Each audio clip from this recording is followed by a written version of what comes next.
बात सर। नीतीश कुमार की इच्छा पूरी हो गई सर जीवन की, जो सबसे आखिरी इच्छा थी कि भाई मैं एक बार सदन में चला जाऊं। बाकी जीवन में तो और भी होंगे, वैसे लेकिन राजनीतिक तौर पे तो इस बात में रवि तो जी, आप खुश होंगे सर। आप बहुत महीन तरीके से कटाक्ष करते हैं। और देखिए, क्या होता है कि हमारे अब इसमें तो खैर बहुत लंबी चौड़ी बातचीत हो सकती है। नीतीश कुमार इस देश की एक नीतीश कुमार के माध्यम से मैं कह सकता हूं कि वो एक बहुत बड़ी जिसे त्रासद कथा के तौर पर है। वो एक त्रासद कथा इसलिए क्योंकि भारत की जो ट्रेजेडी है वो उसको आप नीतीश कुमार के माध्यम से समझ सकते हैं। नीतीश कुमार जिनके अंदर बहुत ज्यादा संभावनाएं थी, जो वाकई में सेकुलर पॉलिटिक्स करना चाहते थे, जो सोशल जस्टिस के एक तरीके से प्रतीक पुरुष बन सकते थे, लेकिन अंत में वो कहां पहुंचे हैं? वो इतिहास के उस मोड़ पर पहुंचे जहां इतिहास उनका बहुत ही नकारात्मक असेसमेंट करेगा। जिस नीतीश कुमार ने 2013 में नरेंद्र मोदी के प्रधानमंत्री बनने के बाद इस आधार पे बीजेपी से गठबंधन तोड़ा था कि मैं संप्रदायवादी धर्म आधारित राजनीति नहीं करूंगा और इसके लिए कोई भी कुर्बानी करने के लिए तैयार हूं, वो नीतीश कुमार आज बिहार को उन्हीं संप्रदायवादी शक्तियों के हाथों में छोड़ के जा रहे हैं जिसका वो पुरजोर विरोध किया करते थे। और यही समाजवादियों की सबसे बड़ी दिक्कत है। वो बहुत प्रखर लोग हुआ करते थे, बहुत प्रखर लोग हैं भी, लेकिन चूंकि वो अपने स्वभाव में संगठन पर उनका कोई भरोसा नहीं है, अपने स्वभाव से अवसरवादी लोग हैं, इसलिए वो बिखरते चले गए। और भारतीय जनता पार्टी और संघ के लोग जो अपने स्वभाव में संगठनवादी हैं, अनुशासन में रहने वाले लोग हैं, इसलिए आज उस मकाम पे है जहां समाजवादियों को होना चाहिए। और ये इसलिए मैं कहता हूं कि नीतीश कुमार की जो कहानी है वो एक त्रासद कथा है, जिसको कभी नीतीश कुमार अकेले में बैठ के सोचेंगे तो उनके आंखों में आंसू आएंगे और रोएंगे वो इस पे। बिल्कुल ठीक। पर चलिए, अब तो दिल्ली आ गए सर, कभी साथ चल के मिल लेंगे उनसे, आसान होगा मिलना। मेरी कोई इच्छा नहीं उनसे मिलने की, मेरी कोई इच्छा नहीं है। और मैं तो ये भी कहता हूं कि समाजवादियों का एक दूसरा रूप है जिनका नाम है हरिवंश जी।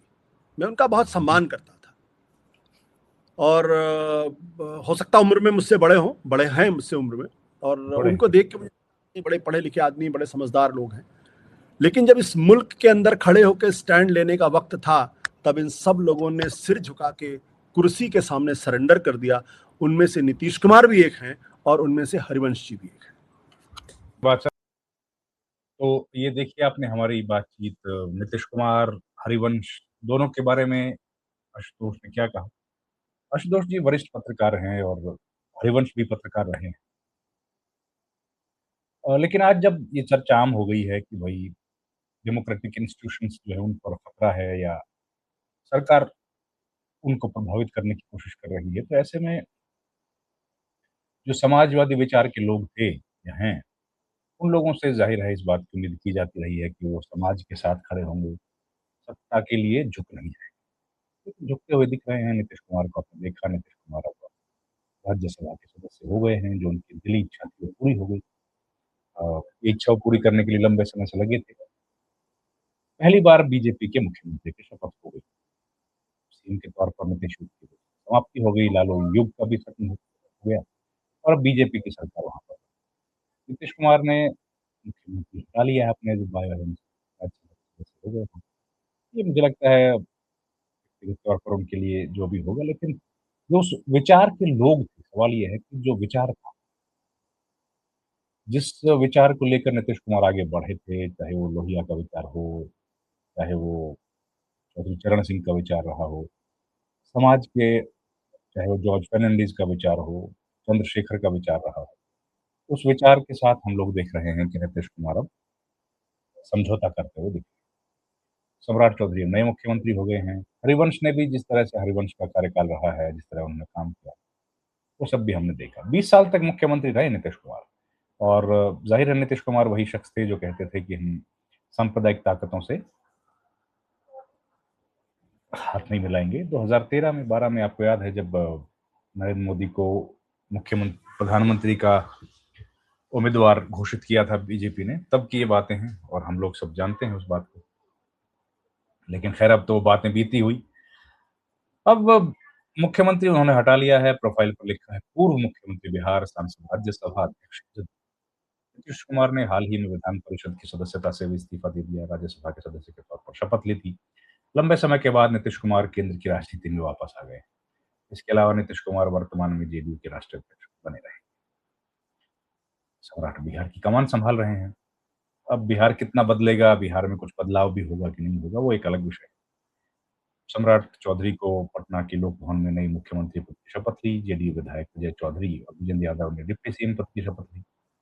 अब विजय कुमार सिन्हा भी मुख्यमंत्री थे, उप मुख्यमंत्री थे, उनको भी नमस्ते कर दी गई। मुखर माने जाते हैं, आक्रामक माने जाते हैं, लेकिन उनकी राजनीति की शुरुआत लालू यादव से हुई है। अब उनके पास सीएम के तौर पर बिहार को शासन चलाने की जिम्मेदारी दी गई है। एनडीए गठबंधन को साथ रखने की चुनौती है। पहले जनसंघ और फिर बीजेपी हमेशा बिहार की राजनीति में सक्रिय। पहले भी 2 बार बड़ी पार्टी बनी, लेकिन मुख्यमंत्री नहीं बन पाई। नीतीश कुमार बने, पहला मौका है जब बीजेपी के पास ज्यादा सीटें हैं। सम्राट चौधरी के तौर पर उन्होंने अपना मुख्यमंत्री बन गया है। सम्राट चौधरी मूल रूप से बीजेपी के नेता नहीं हैं, वो आयातित नेता हैं, दूसरी पार्टी से बीजेपी में आए हैं। और उनका कामकाज करने का तरीका क्या होगा? कई सारे ऐसे मसले हैं जिनको लेकर के विवाद हो सकता है। होगा कि नहीं होगा मालूम नहीं है, लेकिन हो सकता है कि कई मुद्दों पर उनकी सहमति ना बने। लेकिन अब शायद जेडीयू में वो ताकत नहीं बच गई है। जेडीयू किसी भी मुद्दे पर बीजेपी का विरोध कर पाए या बीजेपी के मुख्यमंत्री का विरोध कर पाए। मुझे लगता है वो हैसियत बीजेपी के सामने जेडीयू की या जेडीयू के नेताओं की नहीं बची। अब जो है वो उनको मानना पड़ेगा। इसमें कई मसले हैं। बुलडोज़र को लेकर नीति क्या होगी? जो सांप्रदायिकता का आरोप लगता रहता है, उसमें क्या होगा? क्या सांप्रदायिक तरीके से काम करेगी बीजेपी? अ, जो कोर वोटर है जेडीयू का, उसमें सब धर्म के, सब जाति के वोटर हैं। क्या उस वोटर के साथ कोई खिलवाड़ होगा, समझौता होगा? जेडीयू की लीडरशिप कौन करेगा? नीतीश कुमार के बेटे निशांत कुमार को डिप्टी सीएम क्यों नहीं बनाया गया? क्या अब जेडीयू का मर्जर हो जाएगा बीजेपी में? देखिए, ढेर सारे वैसे सवाल हैं, जो इस वक़्त खड़े हैं। जवाब तो किसी के पास कुछ है नहीं। नीतीश कुमार दिल्ली आएँगे, हो सकता है पत्रकारों से मुलाकात करें। पत्रकारों से जब मुलाकात होगी तो ज़्यादा और क्लैरिटी आएगी तथ्यों में, बातों में। पर खैर जो भी है, 20 एक बरस का उनका कार्यकाल रहा लगभग, और जैसे ही अब उनकी विदाई हुई है, तो वो एक लंबे युग का अंत हो गया। सही बात बता रहे हैं, आशुतोष जी ने सही बोला कि बहुत संभावनाएँ थी नीतीश कुमार में। एक नेता के तौर पर ज़मीन से जुड़े नेता थे।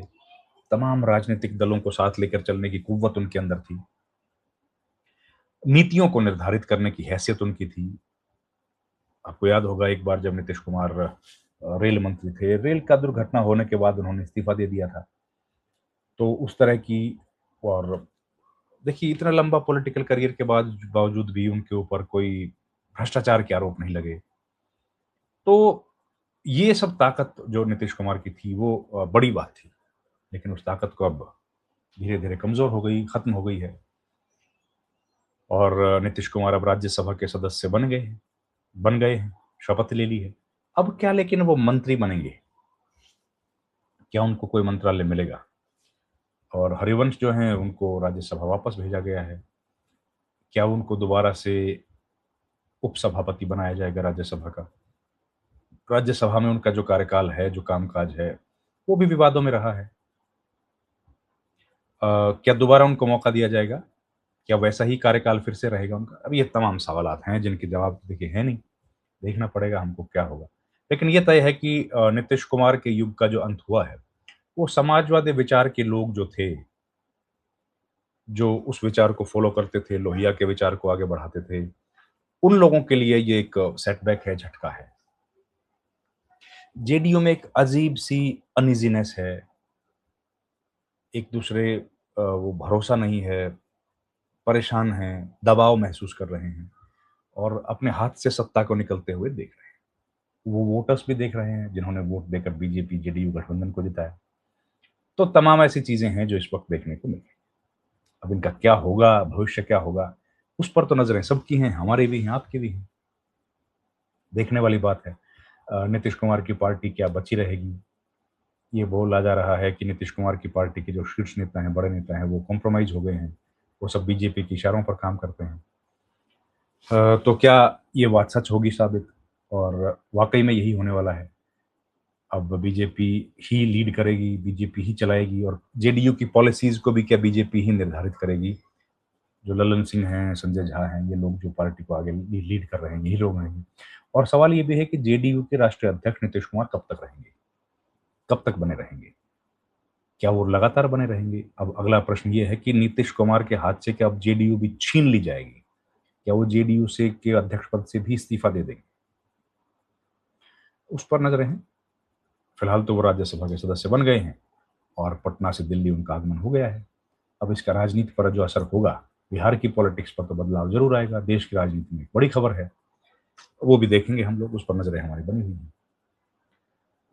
इस वीडियो में इतना ही। आपका बहुत-बहुत धन्यवाद। Thank you very much. नमस्कार।